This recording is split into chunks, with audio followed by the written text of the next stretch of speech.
Saya kaget. Aku kan udah Langsung saya rem, nyiduk. Sempat sujud minta maaf, momen pertemuan pria penabrak Pajero dengan pengemudi wanita di Banjarmasin, bukan remblong. Bang Wawan, Nah, kata bapak bisa dicuci, kan itu bisa dicuci.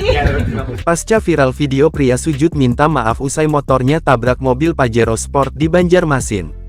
Dalam video yang beredar sang pria nampak cemas ketika sang pengendara mobil keluar.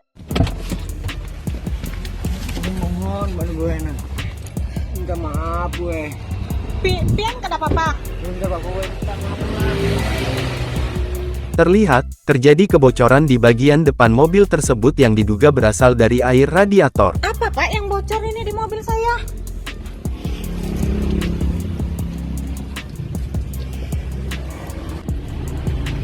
Apa ini? Saya nggak tahu bu. Perekam video menyebut pria itu tiba-tiba kabur saat ia sedang menelpon. Padahal sang pengendara mengaku ingin membantu membiayai pengobatan dan perbaikan motor pria itu. Terbaru, pengendara wanita itu akhirnya berhasil menemukan pria penabrak bernama Pak Wawan. Alamat Pak Wawan, beberapa netizen yang mengenal pria tersebut pun memberitahu identitas dan tempat tinggal sang pria.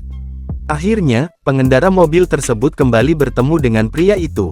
Sang pria menjelaskan bahwa sebelumnya ia kabur lantaran takut diviralkan oleh sang pengendara. Kenapa bapak kemarin pergi? Saya Nggak tahu. pamit. Orang takut ya. Bapak takut karena saya videoin. Ya.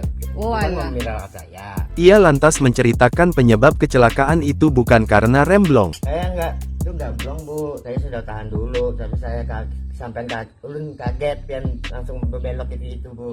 Saya kaget. Aku kan udah Langsung saya rem, klakson. nyiduk.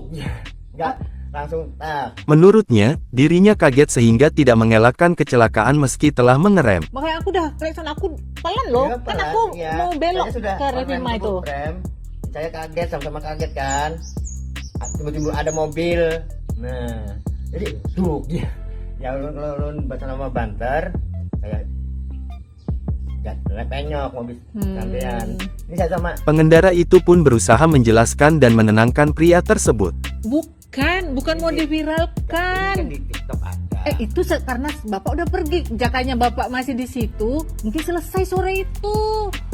Nah, saya masukkan ke TikTok untuk mencari bapak. Saya tahu alamat bapak dari netizen yang bantu ngasih alamat. Mereka pun akhirnya saling bermaafan.